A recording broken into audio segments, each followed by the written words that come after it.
Wearing number 1 for the Los Angeles Traffic today is 9-year-old Tommy Douglas. Tommy has lived most of his life in the hospital after being born with a potato for a heart and will undergo a heart transplant surgery next weekend. He's about as big of a Traffic fan as they come, so in partnership with the Grant-A-Wish Foundation, both teams have agreed to come together and have Tommy run the first play of the game. And he got the handoff, and there he goes. Made a little cutback move, and it looks like he's going to go all the way. Look at him go. Wow. This is really one of those heartwarming moments in sports where you just... Oh! Oh, my God.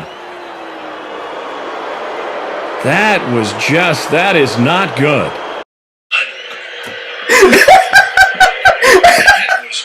That is not good.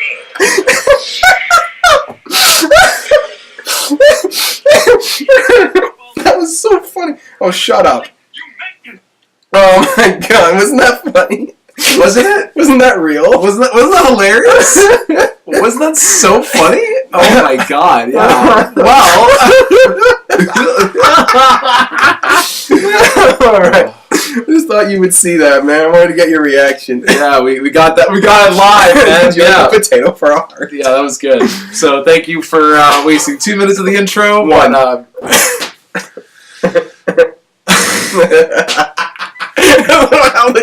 Anyway, so hold it together. Okay. All right.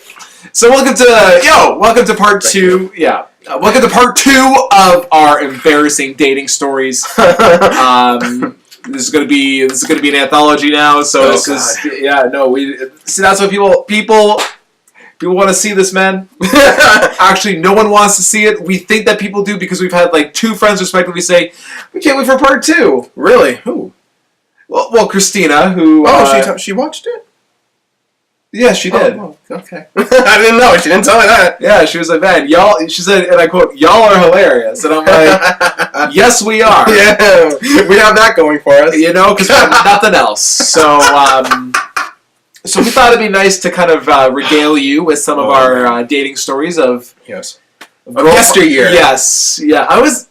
Man! Same wavelength, guy! Got you up here, man. Oh! Got you up here. Oh, yeah, so, awkward laughing aside, yeah, so let's get into it, man. So, well, let's go with you this time. Let's kind of ease into it, we just, we'll ease. Everyone's got embarrassing dating stories, everyone's got their own experience with dating. I feel like I'm very much a late bloomer. For anyone who knows me, that's fairly accurate. I feel like I've really done a lot more than I'm supposed to do at certain ages. I got drunk for the first time well into university. Not even in high school or first year, like third year of university. I had one girlfriend at university. That was the only girl I basically ever been with, except for the girl that Nolan and I fought over. So, oh my God, I forgot about that. Oh, that's another story. That wasn't. Never mind. No. So basically, that was the only relationship that I had. Basically, up until I was like 22, and then basically from that point onward, just person after person. Just a revolving door. Who's next? So it shows how terrible person I am. Blonde. Eye color doesn't matter. Yeah. So what was funny? I was talking to someone that we know, and I was like, name drop louder so I could actually boost that. Oh God, right. So I was like, she was just talking about like this place that she had a date. The place that you had a date with somebody, because we were talking about dates far away. Like, oh, Kevin had a date at somewhere, and I was like, oh yeah, with girl XY-24783, and she's like, that was me, and I went, with Demetrius? Was it Demetrius? Maybe. I don't know. Etobicoke. It was in Etobicoke. Yeah, in January. Oh, no. Yeah. There we go. So I went, ooh. And I went, ... I have nothing to say to this. Well, dude, I'm glad that you're talking to people I used to date, so that's, it's all good. It's all friendly. It's all friendly, man. Yeah, no, Ruby's got a good boyfriend, I think. I never met the guy, but... Oh, now you outed it! Was I not supposed to? Oh, I don't know. I was just trying to be discreet, Okay, well, yeah. So, anyway. So as great a... Yeah, no, that's... it sucks to be Ruby. But, no, that's... does it, though? I don't. Hey, Hey, we're not gonna get involved in that, saying man. it. Yeah. I'm saying it's good to be hurt. No, so anyway, so I'm very much a late bloomer. I think that is very accurate to who I am as an individual. So this is actually one of my first dating stories. This is after I discovered what Tinder was. This was in March of 2015. I remember this. I met a girl. It was at this really nice. I think it's called Yellow Cup Cafe in Toronto. Okay. It's a really nice place. I highly recommend it. Gave it 4 out of 4 stars. It's amazing. So we go there, and at that point we had been talking for a couple weeks, and everything's great. But it didn't really have anything memorable about it. Like nothing really. Wait, when you go out with so many girls, yeah. This is like one of the first Oh, one of the ones, first ones. All right, sorry. Go on. Yeah, and you know what? I was just this is when I learned to not hype up things in my head, because I was really excited for this. I'm gonna give you some room here. Oh, thank you. No, that's fine. I was very excited for this. Yeah. And then it was aggressively mediocre, so I was just so bummed out because I was like hyping this up in my head. Wow. I guess long story short, I ended up dating her for like 4 months. Was this the Italian? No, this was the one in. The blonde? No, the one in. No, I'll tell you later. Okay. Even I'm losing track of who this was. So basically I leave Toronto, and I'm like a bat out of hell. I was just like, I need to get the hell out of here, man. Yeah. So I'm going. I'm heading back to Oakville, and where I get pulled over. So this is actually the dating thing itself was. I was really hyped up for it, but it wasn't exciting, and I was very disappointed because I got my hopes up, man. Mm. So I'm speeding on home because at this point I just wanted to go home. Mm. And I get pulled over. So basically, I was going 90 and a 60, which isn't really that fast. I'm just going 30 over the speed limit. So I blow through this intersection, and then I see the hood of a cop car, and I'm just like, oh, okay. Yeah, I'm like, okay, that's not good. So I start to slow down. I'm like, maybe he didn't see me.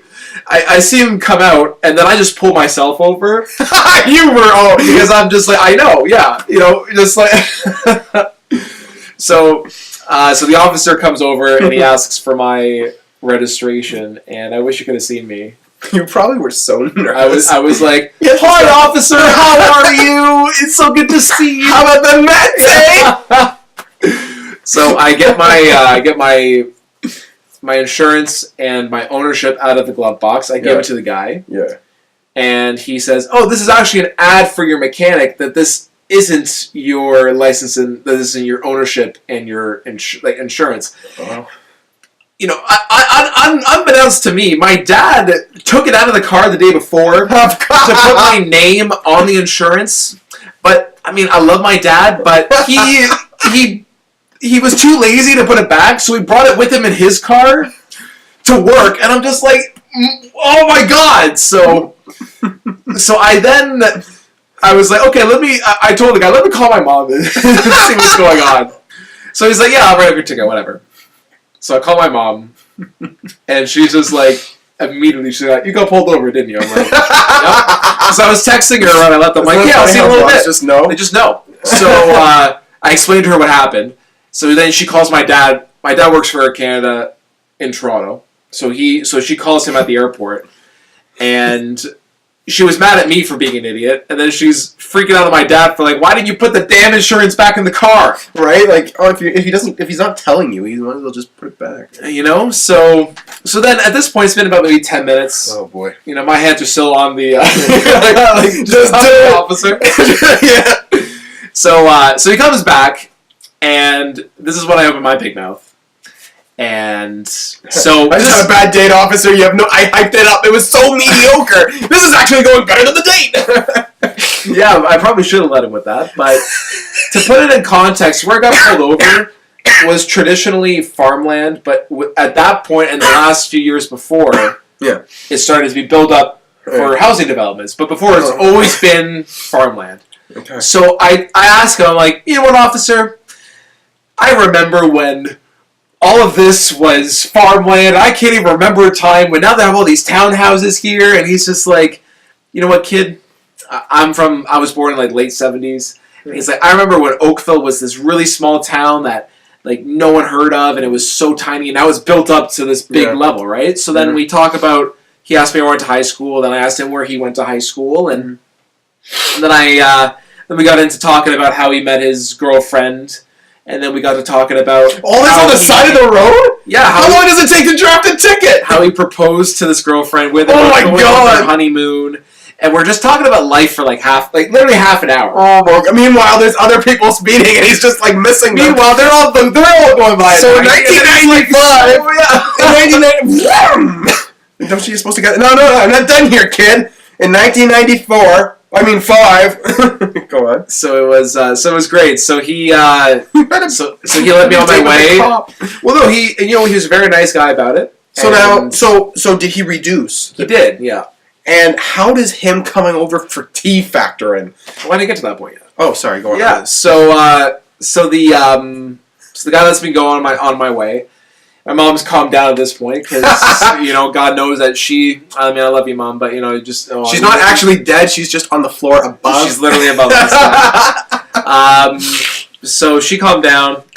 My dad tried to find the officer on his way home from work. This was about maybe 20 minutes after I got home. He was coming home from the airport. He tried to go back to where I got pulled over to find the cop, and he found another officer, and he was like, "Oh, here's the insurance, so we can negate that ticket." And she's like, "It's already been processed, guy. Go home." Mm. So then my dad comes home. We're all just like yucking it up because I'm like, "Oh, I made a new best friend. Like the guy's so nice." And then, shortly thereafter, he was a real friend. He would have taken the whole ticket away. So jokes on me. So shortly thereafter, the guy who pulls me over knocks on the door. Comes by, wants to apologize for not being there to see my dad, trying to get him the insurance. Wanted to thank my parents for raising such a fine young boy. Hold on here!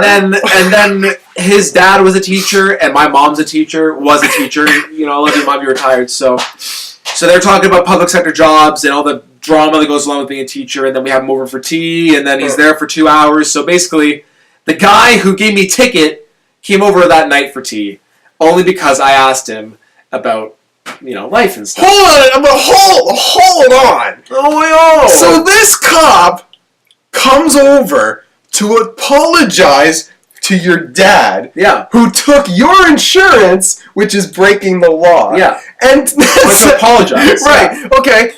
This is killing me. And then he says that you raise a fine young man when he catches you a 90 out of 60. Yeah. Isn't it crazy? Isn't it crazy? I'm sorry. I love you, but no, because and I think the reason why he said that is because, and I was explaining this to a couple of coworkers this week because I was telling the story a few days ago. I was just like, because the guy told me there's either 2 kinds of kids that he pulls over. One is sobbing and emotional wreck and then blaming it on everybody, and the other person already has their cell phone out saying, "Here's my lawyer. We're gonna fight this ticket." Oh my God! So the fact that I talked to him, I think that's why he was like, "You raise a fine kid." Well, yeah. I mean, the speeding thing kind of just, it's like he said, of all the crimes to commit, that one's the best. That one's the best. Yeah. And Country Road 30 over. But you know what? It's funny because, and this is what I've said before. Whenever I tell the story, is anyone who hears the story. They tell me, you are the only person that could get away with something like that. Anyone who knows me says, you are the only idiots that could possibly get away with something I've had a few of those where they're like, you're dumb enough to get yourself in that situation, but you were lucky enough to get out of it. So that's not luck, my friend. Well, I'm sure a little luck play. I mean, if that were any other cop, I don't know. I don't know. Hey. We don't know. All I know is what happened. I just told you about. Look, there are nice cops that I know, and how are we up for time, my friend? You know what? To be honest, I stopped. I actually didn't take it, so I forgot. It makes a tick tick tick sound. So that's So let's talk about you, man. We're running out of time already. That wasted way too much time. Yeah. It was no, because I never realized that the cop came later that day. I just assumed that he followed you to your house. I actually didn't know the full story. Yeah, no, he because he had the address for my license, Right. so he came and followed. So have you followed up with him at all? Checked on him? No. Is he married now? I'm assuming he's married, but that was just. I mean, we hope. Anyway, so oh god, I mean, there was this. We juked you. No, this is What? Oh, guy, man. my guy. Wearing Simon's sweater. You guy. Oh. Okay. So clearly, that was not even talking about my date. But it's what happened after. Funny story. It always gets people at parties, man. Yeah? They totally just buy it. They eat that shit. Well.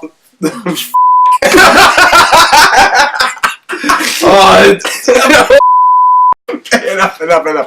It's okay. You're gonna edit, and you're gonna be busy. Yeah, now I gotta edit it now. I can't just. Oh, God. It's fine. All right, so I've had bad dates too. You know, I mean, I don't date anymore, but you know, we're just trying to anymore. I don't. Because emotionally cutting yourself off is a good way to deal with problems. I don't got any problems if I don't admit to having any. I'm so glad you're catching up. Yeah. But it's not. You're welcome for the water. Oh, I thanked you before. I just Wow. as you're like guzzling water, like yeah, you know, yeah.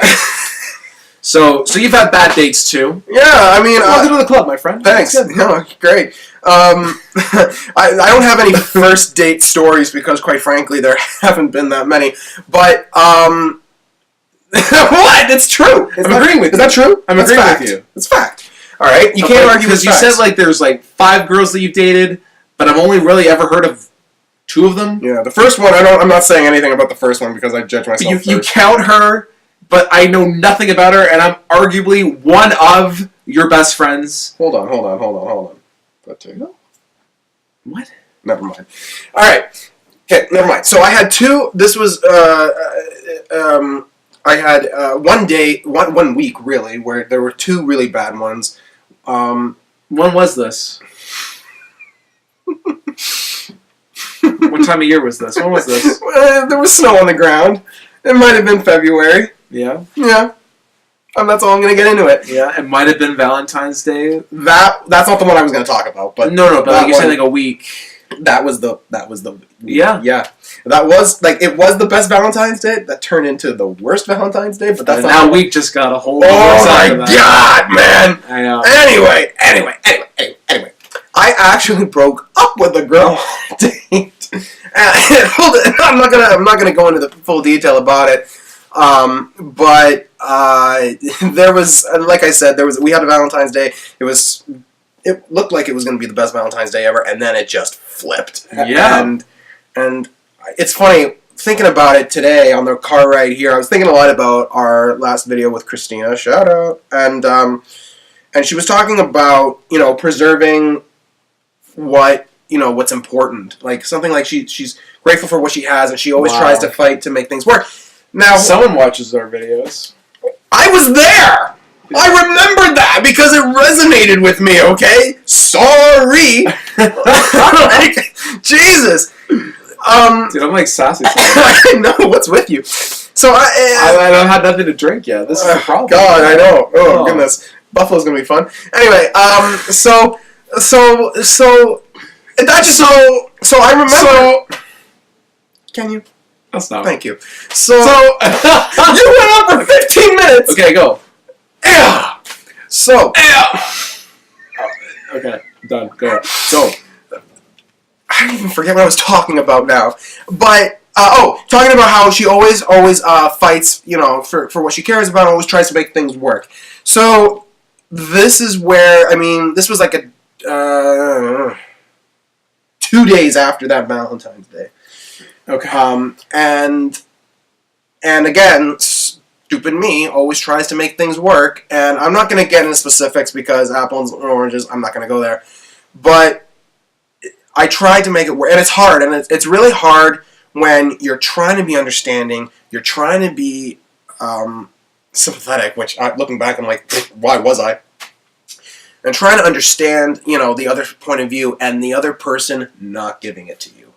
And we were at dinner, and it was a chore just getting this person out of the house, or just to even, oh my God, that night. Anyway, but there came a point where I had reached my threshold level of BS and stupid crap that I just was like, you know what? If this is how things are going to be, we should just break up now. And she was like, all right.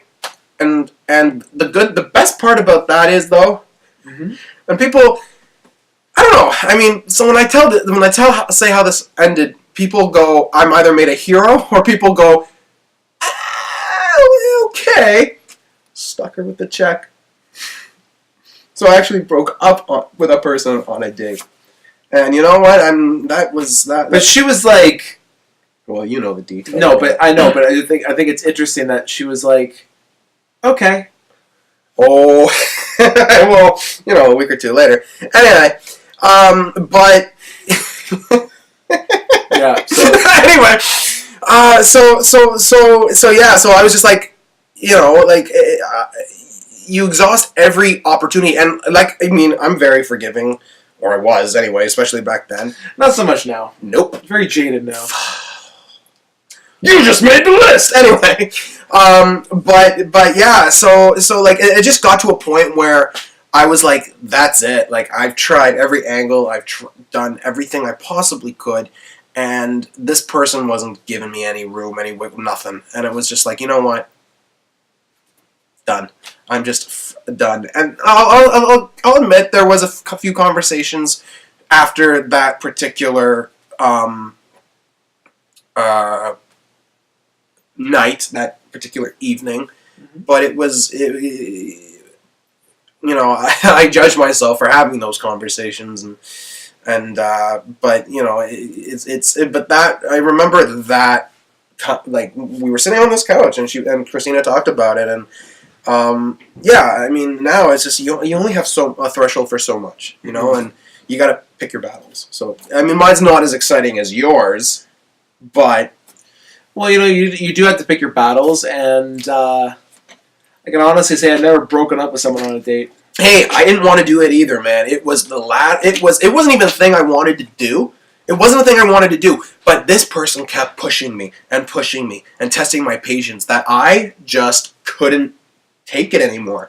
And look, it happens. There was, and that was a side in that particular evening. That was a side that I didn't think was going to come out, and it was just like, and I'm not one to throw in the towel. I'm not one to give up, but really forced my hand, and and even people that are most hardest on me, and I walk them through exactly what happened that evening. The people that even they'll blame me for everything and anything. They just went like, I'm not saying that. I'm not saying that. I'm other people. But Okay. I'm not talking. I don't know what you're talking about. But they're just like, you know what? Like, wow. Like, way to go, you sticker with the check. I'm like, yeah, I'm going to sticker with the check. Why not? Damn right, I feel good about myself. Yeah, and every time I drive, I haven't been at that restaurant since. I've always, if anyone wants to go, I'll go. But I haven't had an opportunity. I always look and I just go, huh. Yep, the best. Well, I don't forget whatever the bill was. Let's just say $35. Let's just say I'm like, that's $35 I never spent. We'll go. And you keep driving, and then it's great. See, it's funny because it's definitely a tale of two cities here. Okay. The person is moved on and never looked back and is happy and she's doing her thing. And oh, I thought you were talking about me. I was just gonna finish and say, here we are talking about it on a couch. Well, no, because you were just saying like, worst date, and I haven't had many. I don't go on dates, Kevin. I don't. Well, you know what? Just relatively recently, we got you on dating sites. What do you know? That was recently. That was relatively. That recently. was long ago. That was just months ago, man. That's not That was this calendar year. That was like 5 months when you say ago. recently, I don't know. I think, Relatively so. Compared to like how long your life has been, what is 5 months? Nothing. That's recently. I push it even farther back. But I don't use those. I don't use it anymore. I don't know why. I don't. I got other stuff going on. You think I'm gonna be worried about that stuff? You know what? Let's take a second to talk about that. Links down below. Okay. Yeah, I didn't even know we were gonna do this. Yeah, just because it's important, man, and this is why you've been okay. busy. So, link down below to Michael's Indiegogo. Should I at least explain what the campaign is? I mean, it's yours. Well, I mean, feel free. I don't know. I didn't know you were gonna do this. I honestly didn't. But so in recent live chat episodes, there have been little hints of me doing a film, and that was been my entire summer. So this summer I came up with a film. Well, I wrote a script, and I've been slowly putting the groundwork in getting it made. It's called Streets of the Six. It's about a boxer who's down on his luck. He's down in the trenches, and it's how he brings himself back up. And it's the way I kind of really say it. It's like a story of Toronto, but with the backdrop of boxing. Sort of like how Philadelphia was the story. Rocky was the story of Philadelphia with the backdrop of boxing. Yeah. And we've shot an Indiegogo promo for the Indiegogo campaign itself. Anyway, and we shot a trailer back in September that's going to be edited and released in November or December. And right now I have an Indiegogo opened yesterday. Yeah, because today's Thursday. Opened yesterday, and the whole thing's on there. I'm not going to get in a whole spiel here, but we're going to put the link down below, and it's a lot. Basically, we want to give. It's a bunch of local filmmakers that are coming together, and I want to give the city of Toronto the cinematic recognition that it deserves, and we are very excited. We're going to be shooting in the spring of 2019, and I've been on the phone, and I've been running around like crazy. You've been busy, yeah. It's been, and this is another reason why I don't have time for dating. It's been this, so which is it's good. It's good, but we're having a good time getting it made, and it's going to be quite something, and And if you can't, if you're not able to give a monetary donation, just share the Indiegogo campaign, because we want to get it as many eyes as possible and see how much traction it generates. And the campaign's not even 24 hours. Well, no, it is 24 hours old, but it's gotten a lot of people have been looking at it, and there are perks and a lot of stuff there too that we're excited about. But like you said, like even in just if you can't donate, at least do we have time? Yeah, we're good. Okay. If you don't have the money to donate, at least share the link on social media, Twitter, Facebook, Instagram. Actually, Facebook's dead, so Instagram and Snapchat. If you want to just share that with your friends, get the word out. Yeah, Michael's worked pretty hard on this, and thanks, it's definitely a labor of love, and I know it'll be great when it's done. Oh gosh, and then comes the stress of after it's done. Yeah. But so there's an Instagram page, a Twitter page. Go on Indiegogo. Yeah. You'll link below. It's called Streets of the Six, and that's where this came from, because I just randomly did that. No, and it was good. But no, links down below. Definitely go check it out. And thank you guys for watching this week's episode of Life Chats. And we might do a part 3 to this. Probably not. Oh God, I don't have enough dating stories for it. I don't even have enough good dating stories for a part 3. I could get into more, but we'll perfect. see. Maybe that'll be down. Maybe it'll be a down the road thing. I don't know. What's your other ideas? I want to keep coming. I want to keep seeing what else is next. All right, buddy. Well, you know what? It's good. You know what? Again, it's good being here, Kevin. Thank you for having me on your show. But no. Anyway, but seriously though. Check out Michael's campaign. Again, links down below. Thank you. And if you have any comments, concerns on whether Michael was in the right for sticking in the girl with the check, let us know. But, as always, my name is Kevin. Michael. And thank you guys for watching, guys. We'll see you next time. Peace out. Bye.